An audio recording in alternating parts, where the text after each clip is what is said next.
I will switch it now to the other big conference of the year, if you will, which is the 10th review conference of the NPT, of the Nuclear Non-Proliferation Treaty. This is a treaty that, as many of you will know, long predates the TPNW, the Treaty on the Prohibition of Nuclear Weapons. It's 50. Well, it says here 52 years old. It came into force in 1970.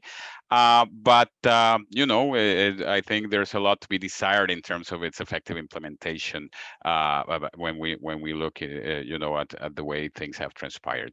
So this was a review conference that was supposed to happen in 2020. These tend to be quite significant because they're not as frequent in other treaty regimes. You have an annual sort of review type conferences. So these are 5-yearly review conferences of the treaty, and the one in 2020 was delayed because more than once was subject to successive delays because of the COVID pandemic, and finally it was held this year in New York, as is usually the case, at New York at UN headquarters, under the presidency of Ambassador Gustavo Slavinen from Argentina. So that was, in a way, a good thing. We'll get to the not so good things, but on the whole, it happened. It took place, and it happened throughout the month of August. So very, very recent. Once again, more than 5 decades since the entry into force of the NPT, the Nuclear Non-Proliferation Treaty. And I like, one of the ways, this is an oversimplification, but it's generally understood, or has been understood, as a grand bargain back then. Basically, the states with without nuclear weapons, which were the majority, agreed not to acquire them. The very few that had them agreed to give them up, and everybody agreed to use nuclear energy for peaceful purposes. That was a grand bargain, but of course, if you fast forward to today, you see that the even though it has held generally well on the non-proliferation and the peaceful uses of nuclear energy pillars, if you will, the disarmament leaves a lot to be desired. And we had 5 nuclear armed states in the world, 4 outside of this treaty. They're modernizing their arsenals, so we're really not seeing traction towards the clear object and purpose of the treaty, which is the nuclear disarmament and the abolition of nuclear weapons.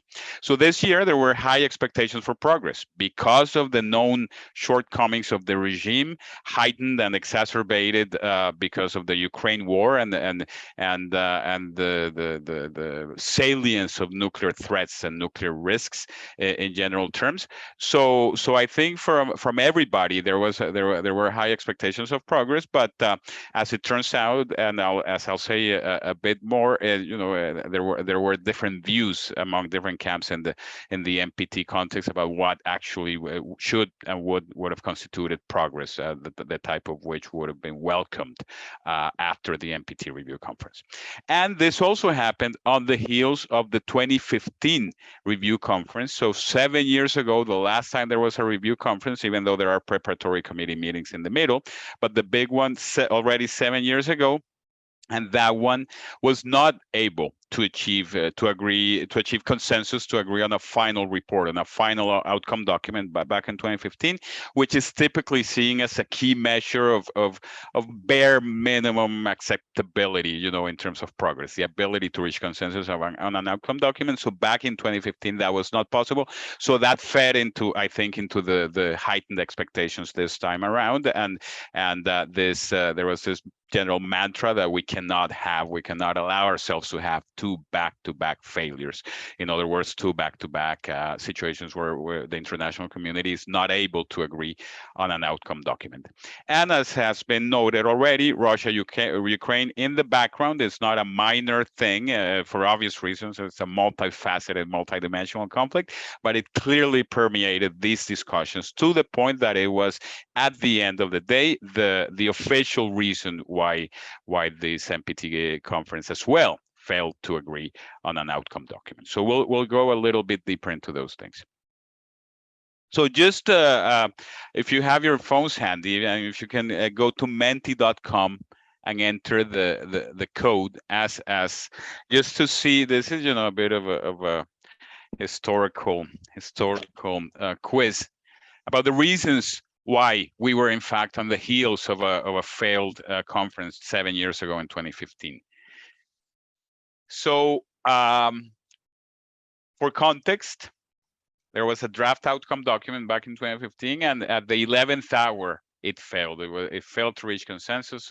Some states blocked it, and you may or may not know, or you may want to venture a guess here as to which states blocked it. And I think there's a trend, two trends, but one towards the correct answer. So yeah, okay. But these are all possible answers, and any number of these could have materialized this time around, as it happens in 2022. So let's, the possible answers, all sorry for the acronym, NWS, nuclear weapon states. These are the states parties to the treaty with nuclear weapons. They do have shared interests, obviously, despite their differences and despite the fact that it's not a homogeneous bloc when it comes to the retention of their nuclear arsenals. They do have a shared interest. So it could have been then. Russia was the culprit this time around. More about that in a minute. So it could have, potentially been them. The US, UK, Canada, I'll come back to that. That is the correct answer. Russia and China have, even though they're part of the P5, sometimes the P5 is divided, at least conceptually, between the P3 and these other two. So the P3 being the Western sort of P5 or N5, the nuclear weapon states, but that are part of the Security Council. So the US, UK, and France, and sometimes this other axis, sort of Russia and China, and Iran. A very active player in conversations around the Middle East, nuclear weapons free zone, WMD free zone, around the Joint Comprehensive Plan of Action, the Iran nuclear deal. So it wouldn't have been surprising. Last time, it was actually the US, UK, and Canada over the concerns of a non-state party, concerns of Israel related to the convening of a conference in the pursuit of a WMD free zone in the Middle East. So these three countries, which are, it's no secret that they tend to be quite closely aligned, with Israeli positions, even though they are not a party to the treaty, which is, in itself a bit bizarre. But basically blocked consensus because there were disagreements around the wording concerning the Mideast nuclear weapons free zone. So this time around, in 2022, also there was no consensus, but there were efforts, and there were the successive drafts of the outcome document, of a proposed outcome document. I won't go into a lot of technical detail, but there's a plenary main committee sort of conversation. There is a plenary conversation. There are some main committees related to each of the pillars of each of these three main pillars: disarmament, non-proliferation, and peaceful uses of nuclear energy. And there are subsidiary body discussions, and it all feeds into this final proposed draft report or draft outcome document that all states consider, and that all states, in a way, and not necessarily in a healthy way, have a bit of a veto power on it, because there's been an understanding of consensus as unanimity. And so in order to reach it, there's by definition a bit of a weakness in this understanding of consensus, whereby it tends to be lowest common denominator almost by definition, not stepping on anybody's toes. But this time around, there were some positive elements, some. Not that it was great, but some positive elements in early drafts of the NPT final document. But we saw successive drafts being weakened as the presidency and as the drafting committee was sort of trying to accommodate various concerns expressed by states. So we saw this gradual weakening of an outcome document, to the point that even if, and this relates to the last bullet point of this slide, even if Russia had not blocked consensus, as was the case, it was still a poor document by the end. Any teeth it may have had, any specificity, any concreteness, any sort of groundwork for demonstrable, observable, verifiable progress that can be reported on, specifically but not exclusively related to the disarmament pillar, were taken out. basically. And the nuclear weapon states made no secret that their support of the eventual final draft was contingent upon these sort of elements or the language that they could not live with being removed from the draft. There were concerns, but that some concerns were ignored by certain groups of states, and while some were accommodated. The many non-nuclear weapon states, including members of the NAM, the non-aligned movement, were repeatedly expressing frustration that they were quite specific about what they wanted to see in the outcome document. They submitted an elements paper for consideration with, once again, a lot of specificity. And but many of these asks, many of these demands were also red lines for other states, in particular for the nuclear weapon states and some of their nuclear allies that are part of the nuclear alliances such as NATO. So there was a feeling that as the draft outcome document progressed, or successive draft versions of it were released, we were seeing evidence of many, if not most, of the concerns of nuclear weapon states being accommodated, i.e., offensive language taken out, basically, and the specific concerns and concrete proposals of other states, specifically those that wanted to see ambitious, concrete progress towards disarmament, were not really being accommodated to the same extent in the outcome document. Expectations were high around all three pillars, and I do not intend to minimize the importance of Pillar 2 and Pillar 3 of the NPT in terms of peaceful uses of nuclear energy and non-proliferation. But I think it's not an overstatement to say that expectations centered around disarmament. We want to see progress on disarmament. We want to see concreteness, and we want to see reporting on that progress, basically. And those expectations were, at the end of the day, and much to my regret and the regret of, I think, several observers, simply not met. The review conference fell short of those expectations. Once again, even if Russia had not blocked consensus, I think we would have had a poor outcome document that was clearly lacking in its level of ambition and specificity.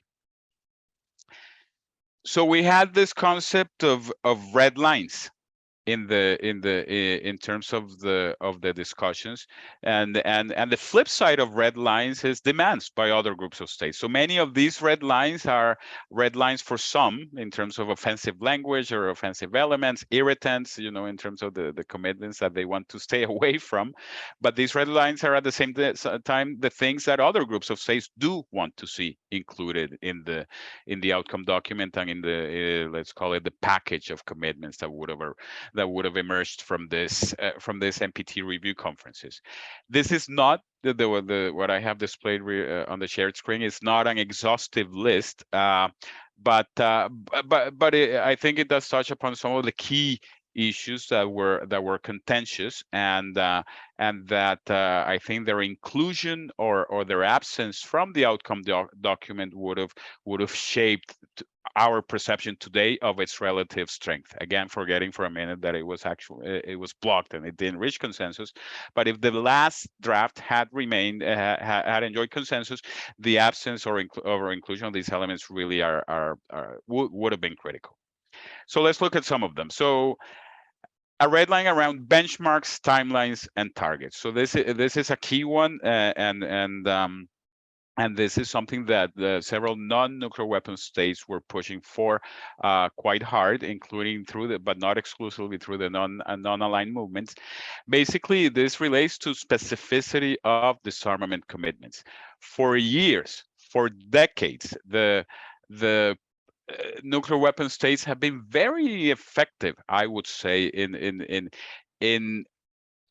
trying to convey this illusion of support for nuclear disarmament while retaining their arsenal. So any commitments, and they're quite good at crafting statements that seem to imply support for nuclear disarmament while avoiding any measure of concreteness in their commitments. So I think the rest of the international community has caught on to this and say, hey, we're seeing right through you. You're very good at wordsmithing, and you say these nice things about, but always couched in with words like eventual, or when conditions allow, where conditions are right, when feasible. But we've, it's been 50 years since the treaty. It's been 70, more than 75 years since Hiroshima. We want concreteness, otherwise it will never happen. So the NAM and other non-nuclear weapon states wanted to see reference to concrete benchmarks, to things that can be measured, to things, to harmonized reporting formats, to reporting at every session in a way that progress could be tracked, measurably tracked, and compared against expectations, and compared against targets that would have been set. The nuclear weapon states had no appetite for this, and rejected, and the various bodies and forums during this NPT, this notion of committing to any benchmark. Sometimes they refer to quote unquote artificial or arbitrary timelines. So and they also refer to the fact that their actual implementation of nuclear disarmament would be a function of international security conditions, which are not ideal at the time. So with a lot of argumentative efforts, they rejected, in fact, any reference to benchmarks in the outcome document, and this is, I think, a great loss from what would have been the outcome document, and also one instance where the concerns and the specific demands of non-nuclear weapon states were not as accurately reflected in successive versions of the draft. There was also a matter of nuclear alliances, and basically some states, South Africa notably, but many others, were pushing for a recognition in the outcome document of a reality that no one can deny, that there are states without nuclear weapons that are nonetheless part of nuclear alliances. Ray used various terms to, nuclear dependent states, nuclear enabler states. This notion, again, I'd say, falls under the category of fact-based sort of a reality, that there are states in nuclear alliances. Nonetheless, they rejected any mention of this reality, that there are states in nuclear alliances, and that they should, and secondly, that they should be taking steps to reduce the role of the nuclear weapons in their own security doctrines. So this was rejected, and one of the reasons given was that this would create a new category of states under the NPT, which I am not persuaded by. I think it's a descriptive sort of statement to say that there are states in nuclear alliances, and just like that, saying that there are states that have not ratified the additional protocol. There is, but again, they rejected this, which I think is a bit disingenuous. It's like these states basically saying on the record, we don't exist, when in fact they do, as non-nuclear weapon states in the nuclear alliance. The Middle East, a known hurdle, predictable enough. There's being a long-standing pursuit of a zone free of nuclear weapons in the Middle East, and more broadly understood as a zone free of weapons of mass destruction. And this was central in 1995 as a reason for the indefinite extension of the NPT review conferences. But despite some movement, there have been a couple of meetings held. I think there's still a lot of impatience, and especially from Arab countries in the region, about the pace of progress here, about the absence of meaningful involvement by Israel, which again is not a state party. The Israel and other states in various contexts have said that any arrangements must be freely arrived at, and it must not impose any arbitrary deadlines.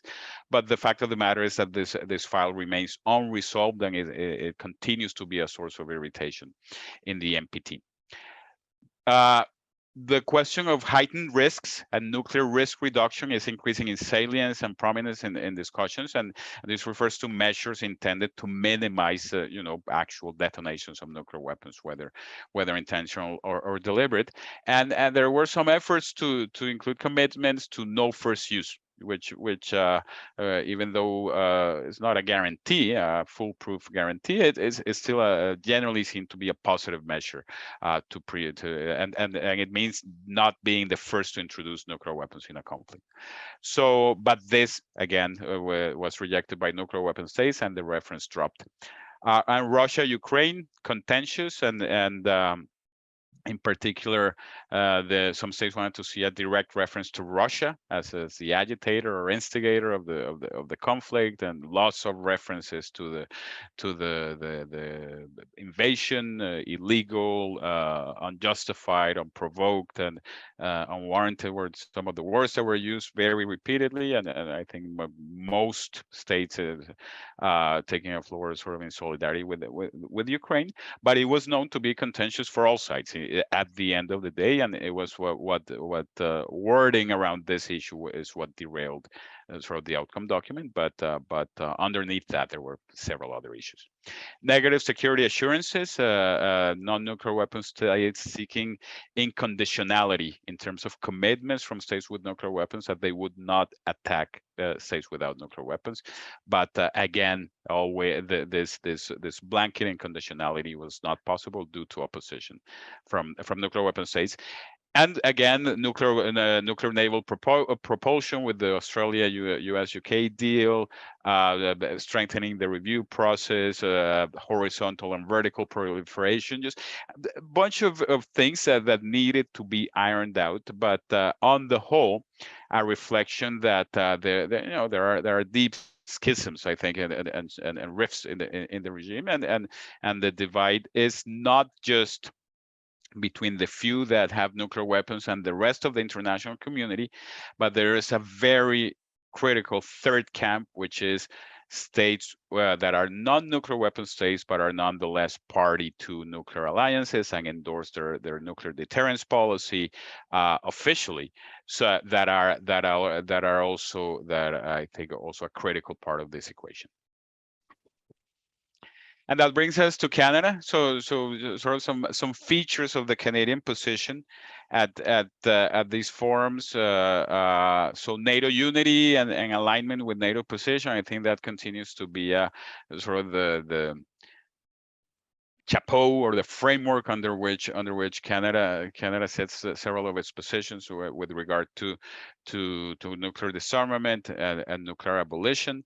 I think this sense of NATO unity has been if anything, seen as more important in the context of Ukraine, because they want to portray across forums, whether or not nuclear, across forums, a sense of NATO unity as we're going through this Ukraine crisis.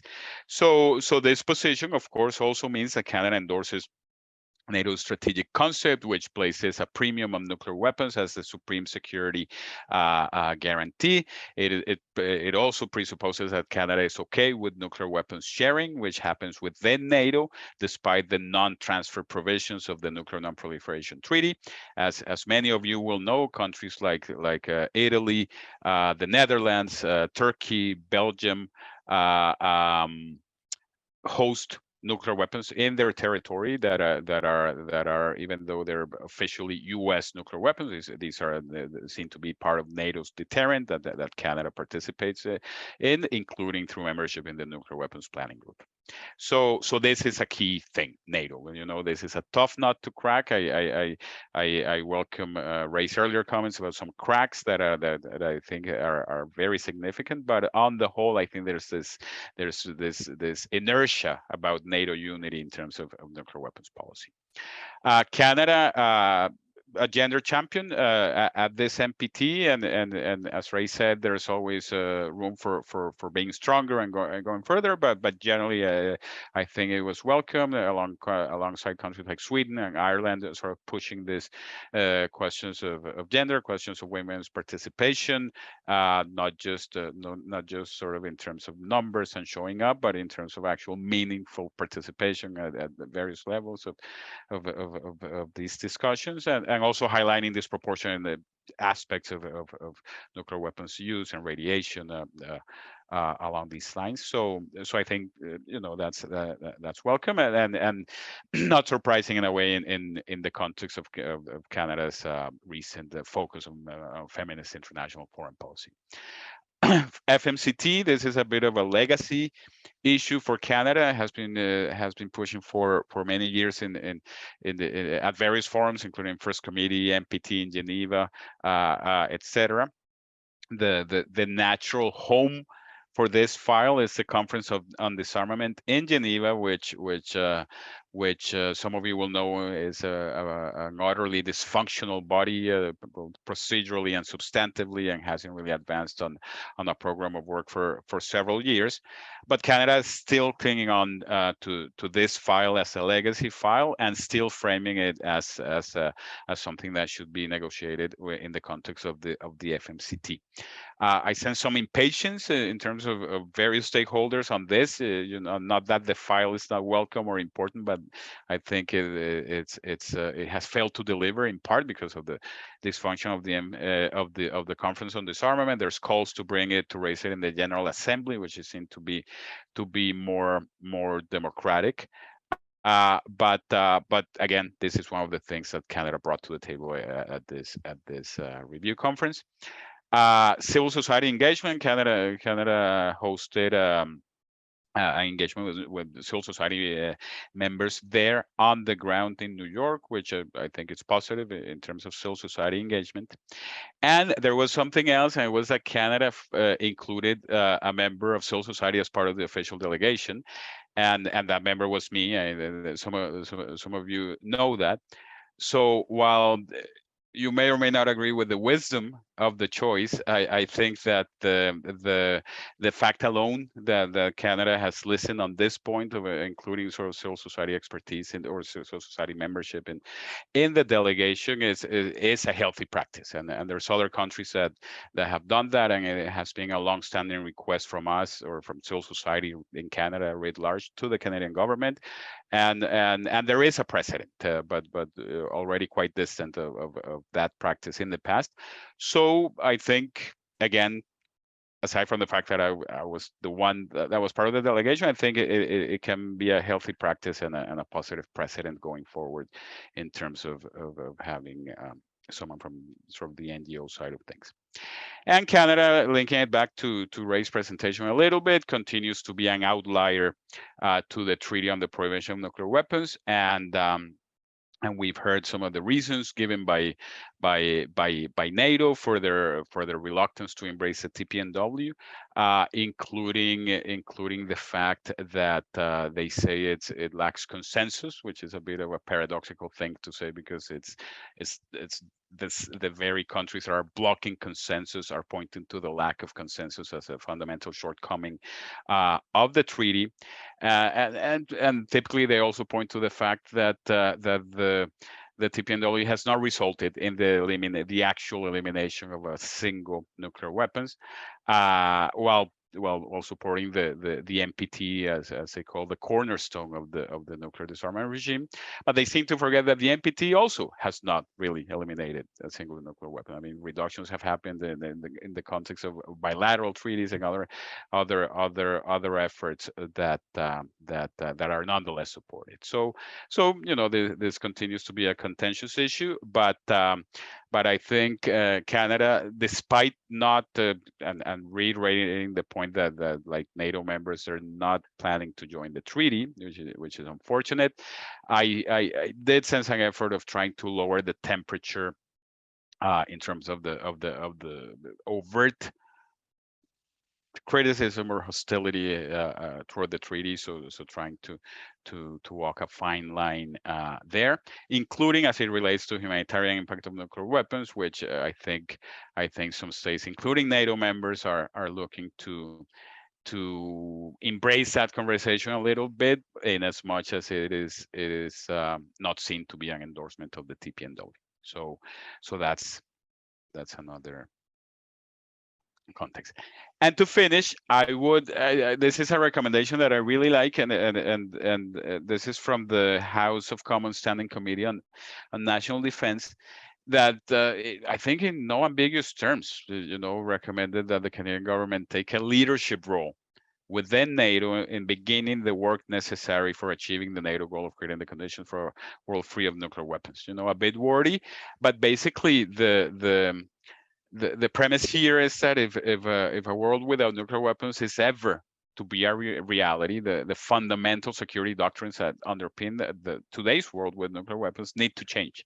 There's no other way. There needs to be a change. I mean, as much resistance as there is to be to this concept. So the Standing Committee on National Defense issued this very clear recommendation to lead within NATO, and I think this has to mean, among other things, assuming leadership, sort of having agency within NATO, and leading in the formulation of security doctrines and security relationships that do not rely on nuclear weapons.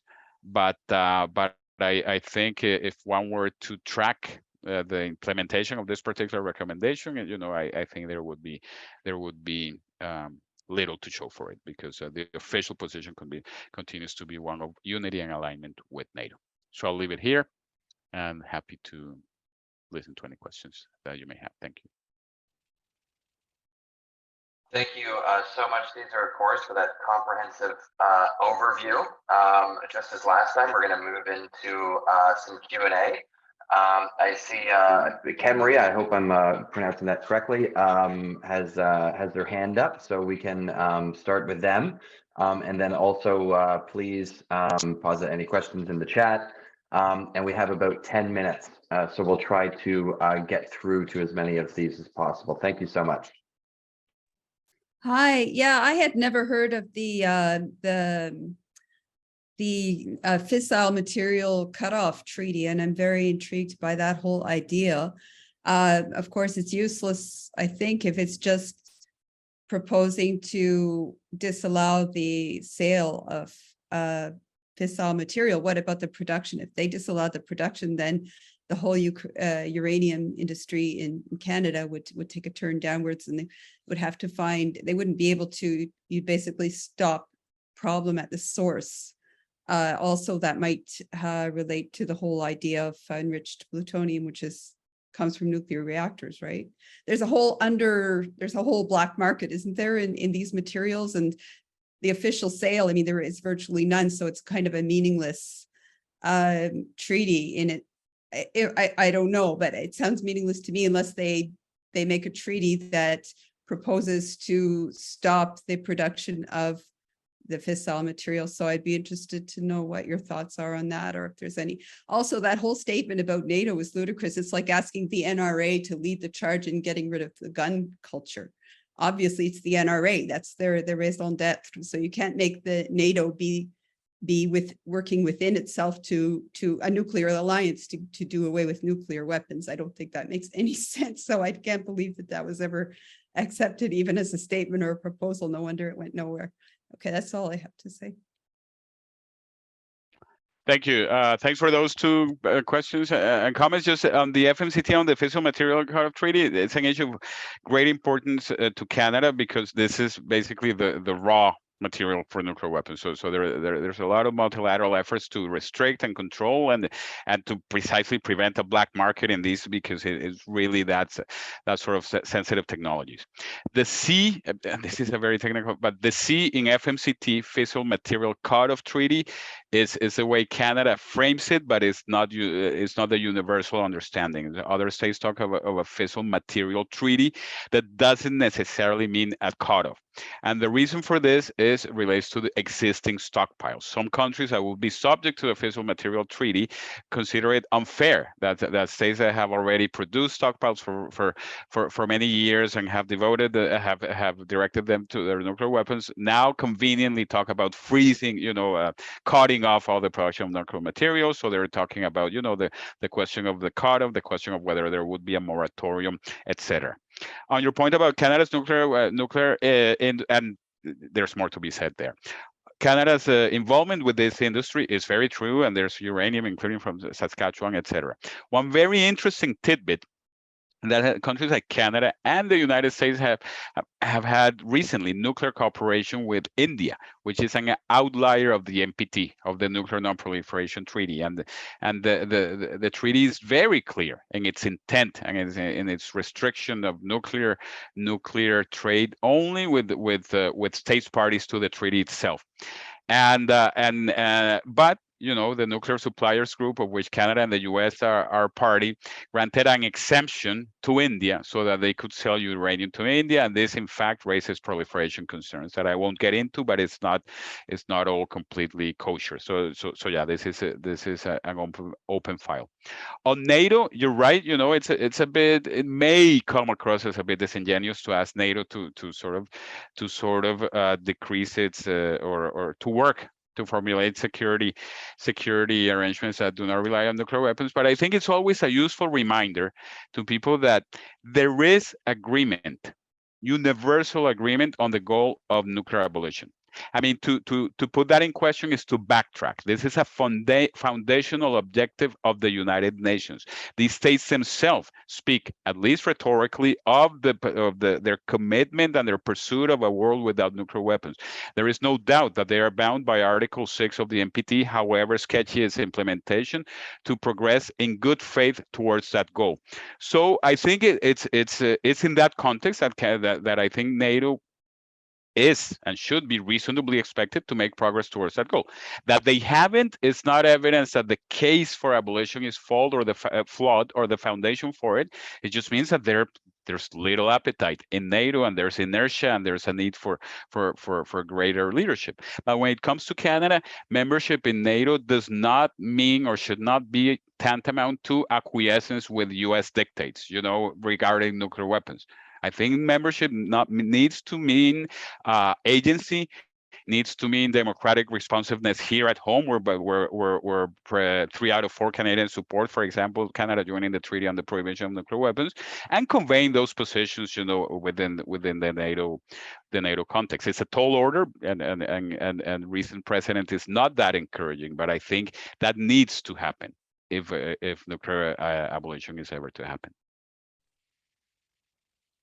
Thank you so much for the question, and thanks, Cesar, for the response. We have another question from Tamara in the chat. Thanks, Tamara.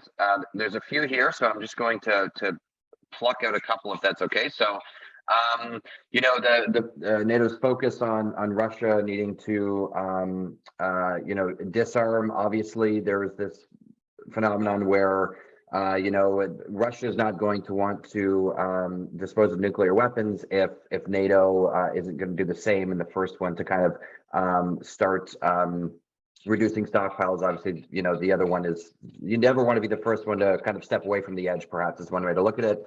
What about New START? And a very critical question, what do you think Canadian civil society should be doing? Should there be a disarmament study by the House, in the House of Commons or the Senate? So a few there, and then once again, everyone, if we have any more questions, please raise your hand. We would love to hear from you. Thank you for those questions, Tamara and everyone, and of course I will welcome Ray's views if you want to weigh in as well, Ray.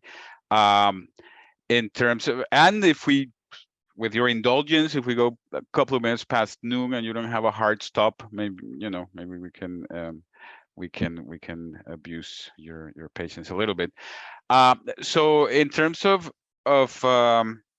Russia, and let me just do the formulation. I mean, one fear that I have in this whole rejection of, for example, of Putin's invocation of nuclear weapons, which I think is well warranted and it's reprehensible and should be rejected, and it's absurd that he would even go there, is that I fear a narrative, you know, sort of a general implied conclusion that Russian nuclear weapons bad, therefore NATO's nuclear weapons good, or safer, or better, or more usable, which is not at all the case. I think one can sort of recognize the unacceptability Putin's and Russia's invocation of nuclear weapons and nuclear weapons threats, while at the same time recognizing that there is a problem about the risk of nuclear weapons on both sides of this equation, in terms of Russia and in terms of NATO, the nuclear weapons that NATO holds. And I think even if in the absence of Putin uttering the words nuclear weapons or nuclear forces, we should still be alarmed, and the risk would still be grave, for the potential of escalation in that context. I think the question of as long as nuclear weapons exist, we will hold them, which is a position of more than one party to this conversation, is a logical and practical straitjacket. To expect some sort of magical simultaneity and the sort of the last nuclear weapon at exactly the same time. I think there needs to be leadership, and I think that for as long as any group or country holds that position, that as long as nuclear weapons exist, they will also hold them. It all but guarantees the perpetuation of nuclear weapons. And in terms of civil society, Tamara, I think the government is well aware of civil society positions, but reminders are always welcome. But my assessment is that civil society in Canada following this issue, and it's a very well-informed group, a high caliber, including former diplomats, including people who've been following this for decades, including people that have been following this file for longer than your average person at Global Affairs Canada follows this file, because there's a lot of continuity and expertise on the civil society side. I would say, and I can't speak for everybody, but on the whole, there's dissatisfaction with the Canadian government's handling on this file, including by former high-ranking government officials. There's general dissatisfaction with the government's handling on this file. At the same time, polls indicate that most Canadians think Canada can and should do more, including joining the TPNW. So I think there's a mismatch, sort of a mismatch in terms of the level of support, the recommendation from Parliament itself, and the actions that we're seeing. So hopefully Canada will have a more assertive and decisive role going forward. Ray, if you have any comments on these. No, I don't have too much to add. I just posted a link in the chat to Schul Vigeland's article about how NATO became a nuclear alliance. And I think it's a really interesting read, because there is this perception that NATO has always been a nuclear alliance, but it didn't actually start describing itself that way until 2010. So it's quite recent, given the history of NATO. And he really digs into past policies and debates on nuclear, the nuclear position in NATO, both nuclear sharing and the deterrence doctrine. And in both cases, other NATO members were bullied by the US and to some extent the UK and France into accepting this as a way of, the phrase that he uses in the article is spreading the burden, which is how the US describes it. And even the US even used that phrase, if I remember correctly, Cesar, at the NPT review conference just in August. They talked about sharing the burden of nuclear weapons in NATO. So I think that's useful because, again, it points back to the possibility of cracking NATO on this question of nuclear weapons, because they were not always in agreement on this question. They were bullied into it. Previous governments were bullied into it, including the Canadian government, which was very much against nuclear sharing in different aspects of the nuclear alliance. So yeah, good to know where we came from so that we can exploit some of that history, I think, to our benefit. Absolutely. Thank you, Ray. And one more point, just to, I know we've reached the official end time, that some of you may have heard some NATO governments or government officials saying that X or Y or Z country will never join the TPNW, and I like to remind people that they don't know and they can't know what's going to happen, in the future. They can't rule out change, as if predicting the future. I mean, this is a generational thing. I think new thinking is coming into decision-making circles, including in NATO members, including in nuclear weapon states. So this categorical rejection of anything, including the TPNW, is maybe based on cynicism, but it by definition cannot be accurate. And in fact, it's a reality that we intend to change.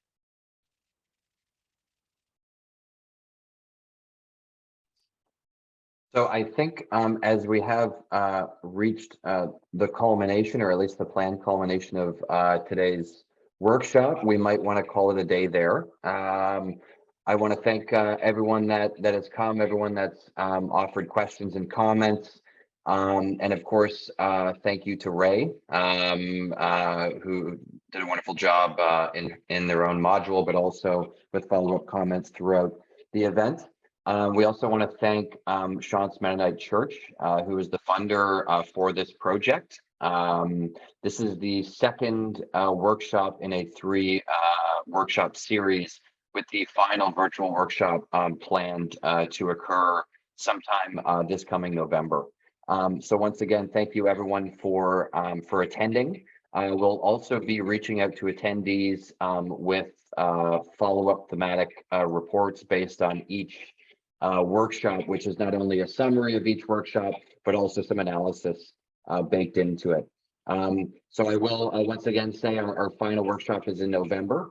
So keep an eye out for that. We would love to obviously have as many people there as possible, including all of the people who were nice enough to join us today. So once again, thank you so much, and we hope to see you soon. And thanks to Kelsey himself for helping us make sure things run smoothly. And thanks again to Ray and to everybody for joining.